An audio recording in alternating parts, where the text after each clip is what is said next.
แกทำอะไรนะเอ้ยนี่แกเอาข้าวของแม่ฉันมาเกลือปลาเหรอ ตามไม่ใช่อ้าย ปลาได้ไงนี่ไงหลักฐานนะคะ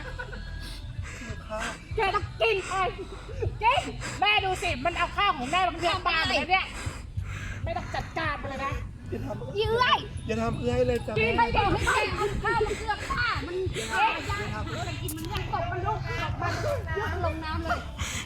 จับหัวมันกดนะตบมันลูกตบมันเอามันเลยเอาอีกตบมันอีกเอามัน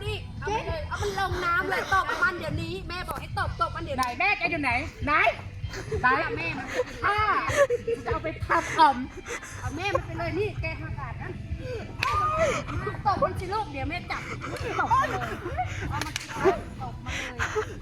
เลยตบมันอีกแก คัดแล้วหวะ ยัง แกขอใส่หัวไว้บอกมาสิลูกแก้มใส่หัวไว้เลยนะเขาทำอะไรใส่เกลือไป เจอเขาทัดคุณเด้อ ไม่ต้องไปพูดกับมันคนสันติ พี่ปลานะปลาบูทองเนี่ยปลาบูทอง กับมัน ทัด ป่าเขามาอยู่พี่เบิร์ดถามดู